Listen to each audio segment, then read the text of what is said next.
right. What's up, loners? We're back. Hope you guys are doing well. This is episode 83. 83. She got it. Roll that intro.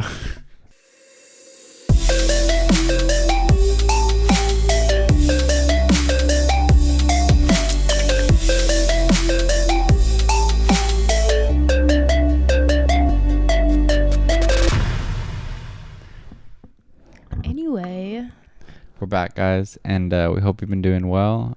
Thank you for checking back in. We just want to say, if you have been jumping over to our vlog and liking and subscribing, we appreciate it. All right, we do. Trying to get that up to 1,000 subscribers. We can do it. we're almost 500, guys. Come on. Let's do it. But yeah. So today we're gonna do a video actually about good old America here. It's Good called old America. The Most Miserable City in America, and I don't know what city they're talking about, so this is gonna be interesting to find I feel out. like it's going to be something we haven't heard of. There's so much dog hair in this mic. All right, let's begin. This video is sponsored by Morning Brew. This is the road that leads to Gary, Indiana. Or at least it used to.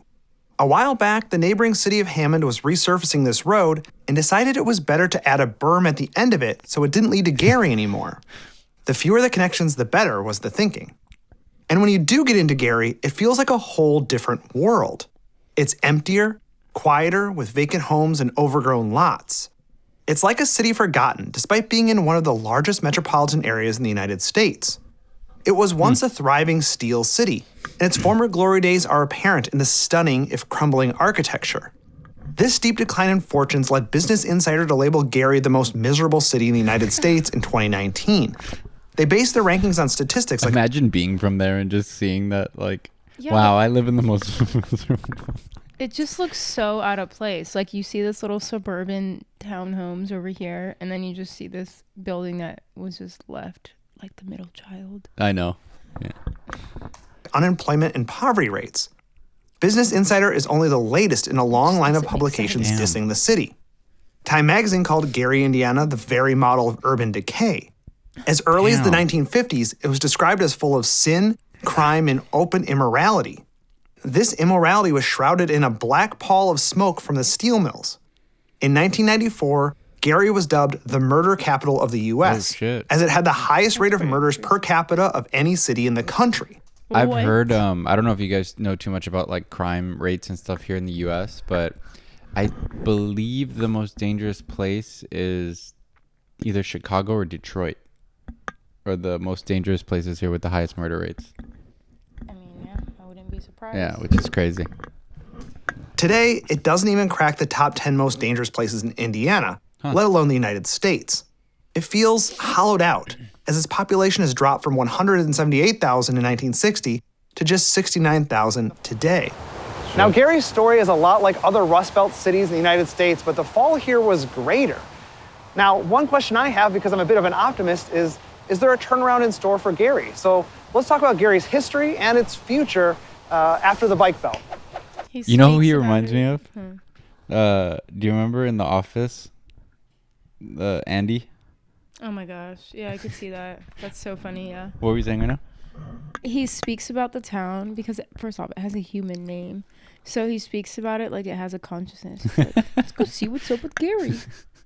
Those are funny places. Like there's a place in Texas called Bryan. That's right. This video is actually a personal one for me because my wife is from Northwest Indiana, from this region, and my father-in-law was actually born and raised here in Gary. I used to drive to college through this area and wondered who lived here, and it turns out my future wife did, and now I'm That's spending a lot of so my funny. vacation That is time really here funny. in Gary in Northwest Indiana. So I've always been fascinated with this city, and I'm so excited to be doing a video about it. So let's get into the history. If you drive through Gary on Interstate 90, you can't miss Gary Works. It was the largest steel mill in the world for Even many Gary has years to work. and is still the largest in North America. Pittsburgh may be known as the Steel City, but no city's fortunes have been tied closer to steel than Gary. In fact, U.S. Steel founded Gary, and the name comes from Albert Gary, the founding chairman of U.S. Steel. Its location at the southern end of Lake Michigan is no accident. U.S. Steel owned iron mines throughout the region, and this area could receive shipments via Great Lakes Freighter or railroad. The Standard Oil refinery in nearby Whiting proved a model for U.S. Steel, as it succeeded in the same strategic location. The city was founded in 1906, and the mills produced their first steel in 1909. U.S. Steel understood that they needed to build a city for its workers, as it was too far away from Chicago for regular daily commuting before the freeway era. They needed to That's build a super company close. town, and Gary would eventually grow to be the largest company town in the United States. Many past company towns came with a big dose of paternalism. Company founders would want to create cities to ensure its residents were moral, upstanding, diligent workers. This often meant that the company owned the homes the workers lived in and the stores they shopped at. Great for the company, not so great for the workers. One Absolutely famous not. example is nearby Pullman, Illinois, home of the company that built fancy railroad cars. It was by all accounts a nice-looking village, and George Pullman hoped it could be a model for urban planning. But when the factory had to cut hours due to lower demand for the rail cars, they didn't cut rents or prices in the company's stores. yeah. Workers rose up. Which does not make sense. If you know what they're getting paid because you literally pay them, like, you have to make it somehow balance Balance, out or yeah. make sense. Like, and then it puts them in this state where if they lose their job or they, They're screwed, yeah. fuck, they Yeah. probably can't even live in that area. I mean, that same thing happens still. Didn't Mr. Beast just do? I heard Mr. Beast did some video about where he bought like a bunch of houses or like a little community for his workers I don't know. or something. I don't think he has bad intentions, but I just thought it was funny. Yeah, I don't know. Come on, guys, we're a family. Strike is one of the defining events of the U.S. labor movement. Just kidding. I'm just The kidding. I Illinois like Supreme Mr. Beast. Court ruled that the company had to divest its ownership of non-factory property, and the city was annexed into Chicago. This all happened in 1894, only 12 years before Gary was founded. U.S. Steel wanted to avoid that outcome. Thus, Gary was planned as a community where workers would own their own homes and democratically elect their own completely separate city government. The lack of paternalistic vision was probably wise, but it led to a rather bland urban design. Fifth Avenue and Broadway were the two major thoroughfares, with Broadway leading directly to Union Station and U.S. Steel. The rest of the city was divided up into a grid with 40 houses per block, connected by streets that were quite wide, at 80 to 100 feet. There was one big problem with the plan to have employees own their own houses. Most employees did not make enough to build a home or buy a newly built one. Many workers ended up in tents, or three-room shacks that could house up to 20 workers. U.S. Steel got into home construction to try and house more workers, but even their modestly priced housing was out of reach of the lowest Yeah, I paid mean- unskilled workers. How was housing still an issue even back then? Yeah. It's insane. That doesn't make any sense. It doesn't. Yeah. Like, people want to work. Like, it's like the other video that we watched about why our infrastructure here is such trash. Yeah. And yeah. they pretty much make houses with sticks here. And Yeah. I don't know. I wonder if they had a union at this time though, because they would have probably had to get paid more if they had a union. I don't think they had a union then because they couldn't afford No, yeah, that's living what in I'm saying. tents. Who even knows Land that? promoters and speculators built ramshackle barracks and tenement housing to fill the gap.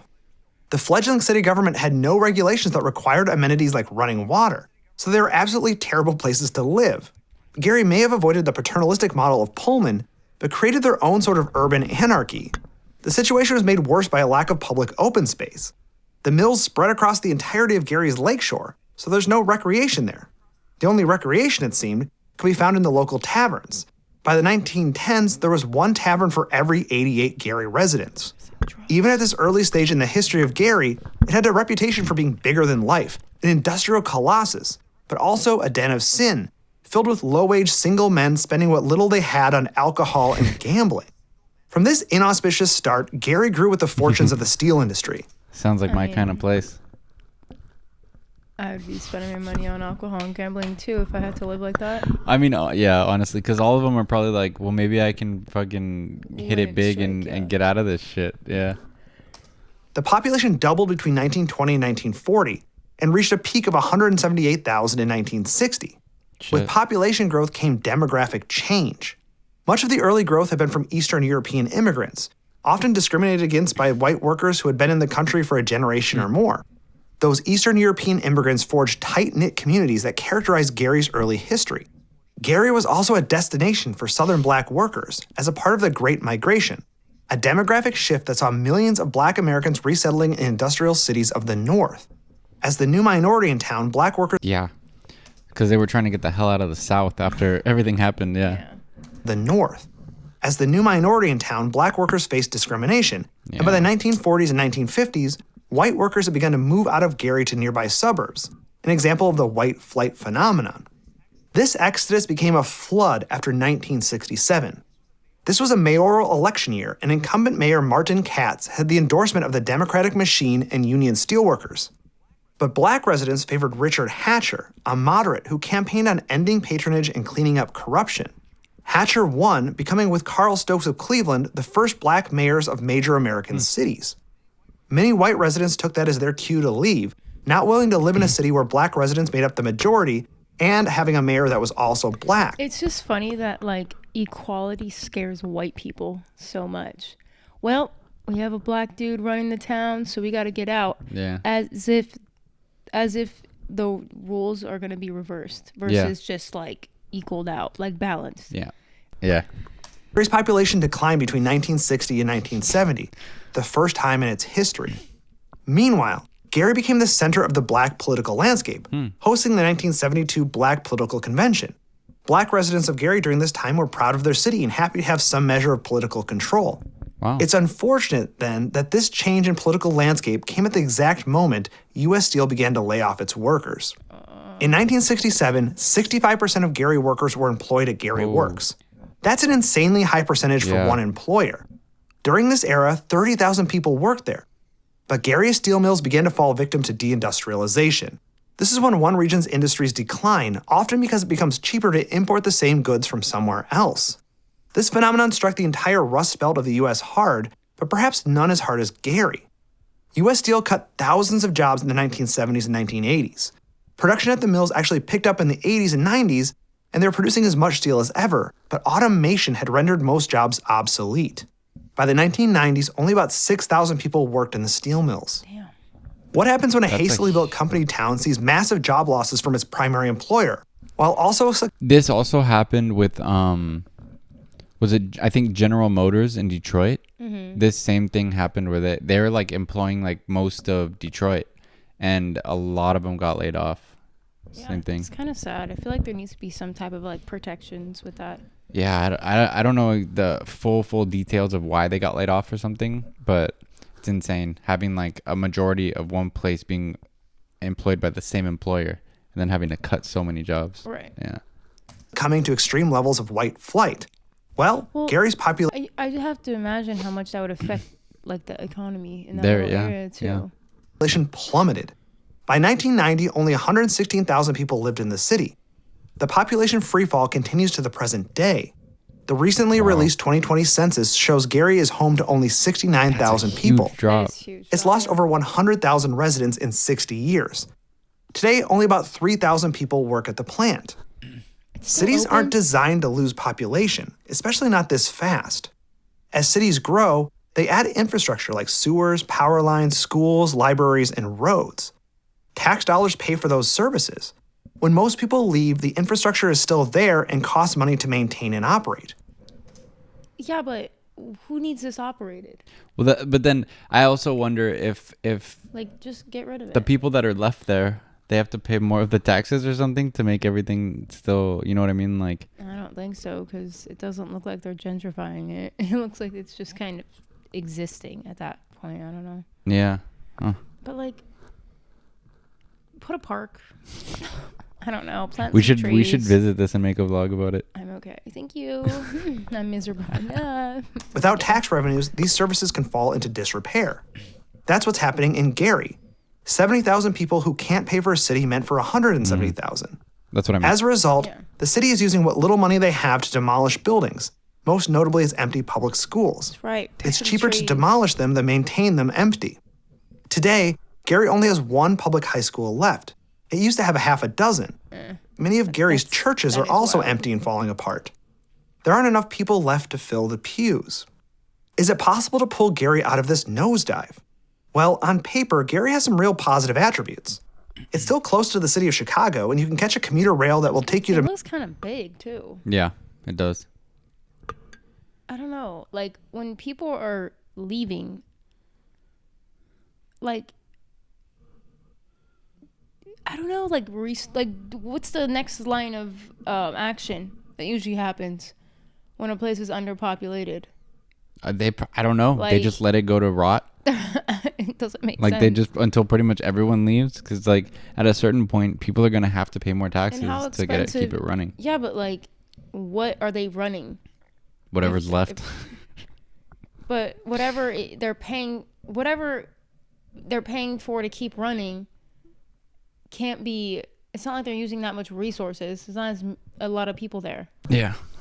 It's just interesting. Take you to Millennium Station. Gary is also unique because its boundaries overlap with a national park, Indiana Dunes. It has a minor league baseball team, the Railcats, who can still draw a crowd on game days. Miller Beach, a wealthier and white Okay, this sounds like it could be a borderline tourist town. Like, put some fucking hotels in there, or turn it into their own little Atlantic City. enclave of Gary still has some Tourist life left in traps. it. And housing, unsurprisingly, is extremely affordable here. I believe that. The city's been trying to promote its airport as an option for a third Chicago airport. I could see O'Hare and Midway are operating at capacity, and there is significant local opposition to expanding O'Hare. that only makes The sense. state of Illinois wants to build an airport in-state, but Gary's airport could easily be upgraded to handle significant passenger volumes.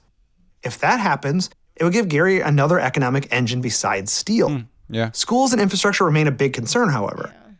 Gary has closed so many of its neighborhood schools that families may not want to relocate to the area. The biggest barrier, however, may simply be perception. In the 1990s, Gary was rife with gang activity and violence. It's doing better today, but an entire generation of people associate Gary with that reputation. Yeah. But if you drive through Gary and look past the overgrown lots and empty streets, you see an amazing history. It had once been thriving, and I hesitate to count Gary out. It faces problems greater than any city its size, and it has since it was founded back in 1906. But there is beauty here too, and I hope that the days of a growing Gary come soon. If Gary does make a comeback, it will truly be a fascinating story. The kind of story you might find in one of the frequent short articles posted in Morning Brew, a free daily newsletter delivered to your inbox every day of the week. Morning Brew keeps you up to speed on all the news and current events you need to know about business. All right. All right. So Is it actually miserable though? I don't feel like I would consider that miserable. yeah, I felt like he should have interviewed some of the people that live there. And been Yeah. like, do you guys feel miserable? How miserable are you on a scale of 1 to 10? It's like Like I wouldn't assume. I would just assume that it was underpopulated. It should have just been titled the most underpopulated place in the United States. It was just bizarre because it looked like Walking Dead in half the city, and then like Suburbia Yeah, in another. I know. Right next to each It'd other. be an interesting place to drive through. Yeah, I mean, I expected more out of the most miserable city in America. But yeah, Do better, Gary. It's so funny that his father-in-law sees this and he's like talking shit about my hometown.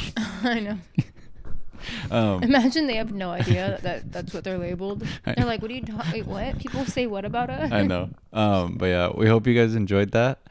If you did, like and subscribe, okay? Jump over to our vlog channel. We appreciate you, loners. Peace.